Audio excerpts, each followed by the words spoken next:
Είμαι σίγουρος ότι οι περισσότεροι από εσάς έχετε ακούσει για τη μέτρηση πίεσης και πιθανόν να έχετε αναρωτηθεί γιατί την περιγράφουμε με 2 νούμερα. Δεν θα μπορούσε η πίεση να είναι ένα νούμερο, ας πούμε έχεις πίεση 14. Γιατί χρησιμοποιούμε 2 νούμερα?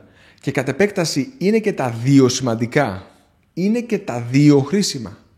Σε ποιο από τα 2 θα πρέπει να δίνουμε περισσότερη σημασία? Αρχικά να εξηγήσουμε γιατί η πίεση ορίζεται από 2 νούμερα. Η πίεση μέσα στα αγκία αυξομειώνεται και αυτά τα 2 νούμερα ορίζουν το ανώτερο και το κατώτερο.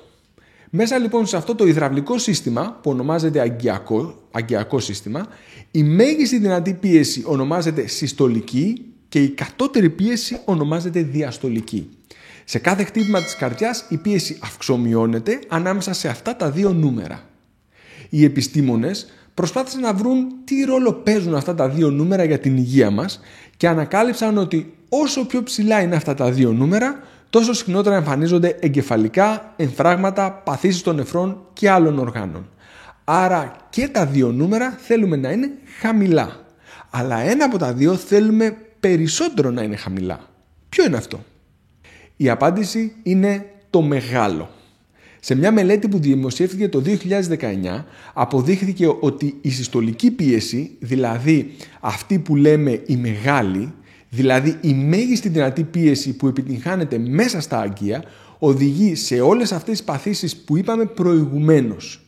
Σίγουρα και η μικρή πίεση σχετίζεται με τις ίδιες παθήσεις, αλλά η σύνδεση με τη μεγάλη πίεση είναι 3 φορές πιο ισχυρή.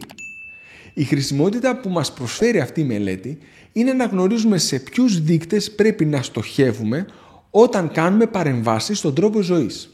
Είτε κάποιος ξεκινήσει ένα πρόγραμμα σωστής διατροφής ή άσκησης ή ξεκινήσει κάποια φαρμακευτική αγωγή για να μειώσει την αρτηριακή πίεση, είναι σημαντικό να ξέρει σε ποιο από τα 2 νούμερα πρέπει να στοχεύσει και να δει τη μεγαλύτερη μείωση. Και αυτό είναι η μεγάλη πίεση.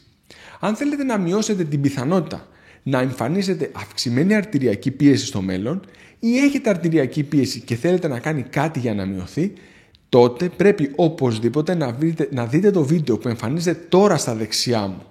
Εκεί αναλύω τους παράγοντες κινδύνου, ποιες δηλαδή συνήθειες και συμπεριφορές οδηγούν σε αυξημένη πιθανότητα να εμφανίσει κάποιος αυξημένη αρτηριακή πίεση. Αξίζει να το δείτε. Ευχαριστώ πολύ.